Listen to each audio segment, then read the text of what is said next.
E essa semana nós vamos falar sobre o psicopata, que é um tanto quanto diferente, porém extremamente semelhante, né? Tem uma base toda de semelhança entre um e outro, né? Ao mesmo tempo que tem uma grande diferença, uma diferença pesada que deve ser muito considerada, né? Uma das coisas que é fácil você perceber no psicopata, né? Alguns traços característicos, né, que dá para a gente identificar. Como eu falei semana passada de alguns filmes que tinha sociopatas, né, sociopatas clássicos, né, que foram retratados pelo cinema, né, na psicopatia, na psicose é bem mais ainda, tem muito mais, né? Se você colocar lá no Google lá, filmes sobre psicose, vem 200 mil. Mas eu selecionei alguns clássicos aqui que é muito interessante, né? Que, é claro, Psicose, que é de 1960, que é aquele rapaz, o Norman, que junto com a mãe dele, eles cometem vários crimes, é uma questão assim muito... é bem cabuloso, tanto que depois disso, se eu não me engano, foi a Warner ou a XN, lançou uma série chamada Bates Motel, que faz ele jovem ainda, né, ele vivendo de motel em motel lá com a mãe e toda a sua neurose colocada de uma forma assim, muito bem desenvolvida, bem feita pela Warner, ou pela XN, não sei qual foi, mas é a série Bates Motel, que também trata desse mesmo assunto com o Norman, né, que é o protagonista da história. Mas tem outros, como O Silêncio dos Inocentes, que é um filme também que é pesadíssimo, né, porque ele mostra a psicose de uma forma grande. Vários crimes de episódios do CSI Miami, CSI New York, CSI que é da Las Vegas, que é o principal, que é o melhor, né? Discutível, mas eu gosto mais do Las Vegas, o original, o primeiro. Tem casos de psicose, né? Os assassinos são psicose. Mesmo na série Mentalista, né? O Mentalista, que é uma série também de casos, resolução de casos e tal, o Red John é um psicopata, também é um psicopata, né? Apesar que depois se transfere para grupos e essa psicopatia se espalha num grupo, que também é possível, né? Isso ser coletivo, mas também tem. E recentemente tem um filme muito interessante que é A Órfã, né? Que é uma criança, uma menina, que ela descarrega toda a sua psicose na família que adota ela. É muito bom também. Apesar dele ter uma certa dose de terror, né? Que ajuda a vender filme, lógico. Filme de terror sempre vendeu.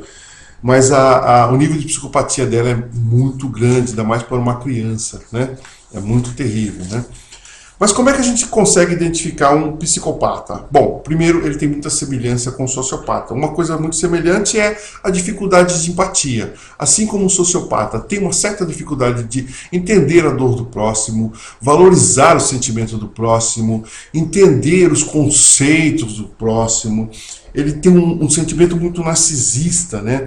Ele acha que ele é a pessoa mais importante do mundo e o mundo deve a ele, né? O mundo tem que aplaudir quando ele passa, né? Tem que bater palminha quando ele está passando, né? Todos os Oscars do mundo tem que ser para ele. Então ele tem essa coisa. E os outros não são nada, os outros são meros coadjuvantes da história dele, entendeu? Então, tanto o sociopata como o psicopata, ele tem essa visão de mundo, né? Que a importância que ele tem para o mundo, né? Ele é para o mundo, assim como o mundo está para ele, né?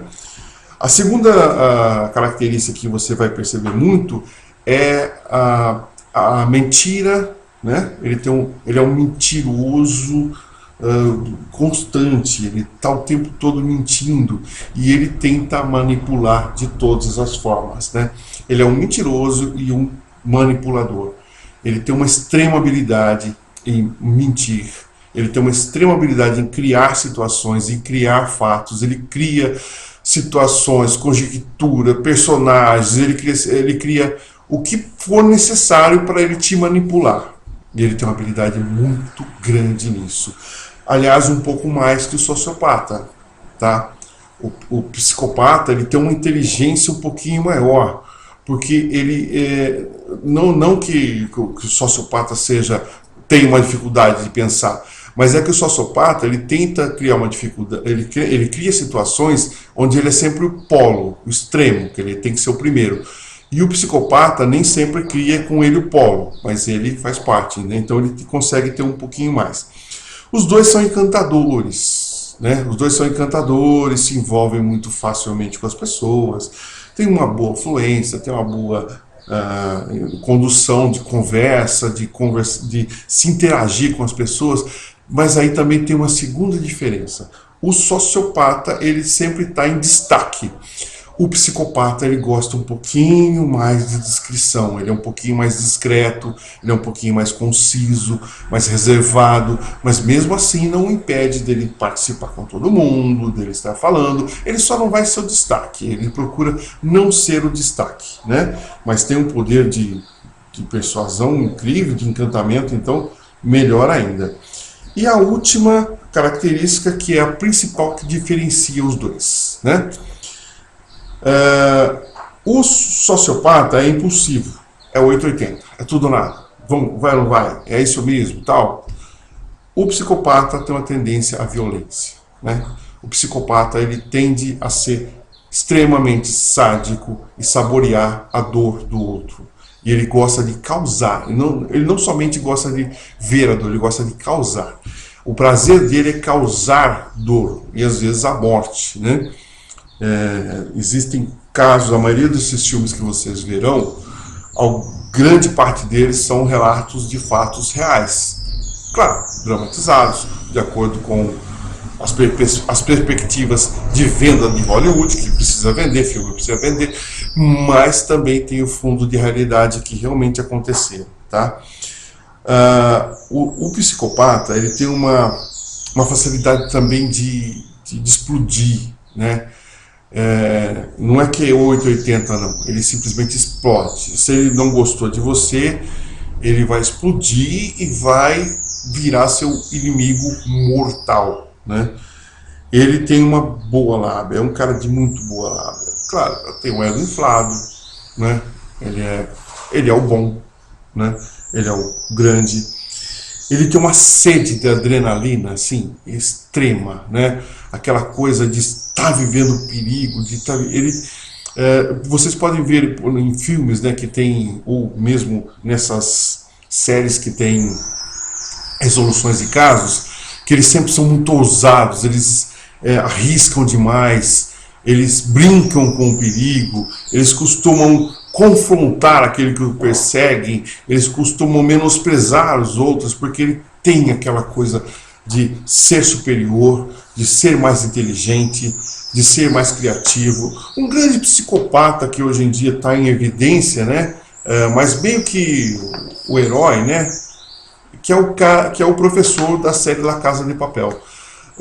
Ele é um psicopata, com certeza, totalmente, é extremamente inteligente, ágil e tal, mas ele é um psicopata, tá? Ele é um psicopata extremamente perigoso, que se fosse um caso de vida real, daqui a pouco ele começaria a agir com violência e inclusive matando os próprios parceiros, né? Se é que não vai acabar nisso. Mas claro, começa a virar aquela coisa do herói, né? As pessoas começam a gostar como herói. Mas é mesmo, mais ou menos por aí. A reação estourada dele é diferente do sociopata. O sociopata dá aquele escândalo, né? Aquela crise de pelanca, né? O psicopata, ele não tem aquela crise, quer dizer, ele estoura dentro dele, aí ele volta para vingar. E volta para vingar pesado, né? De preferência com dor, com muita, muita dor, tá ok?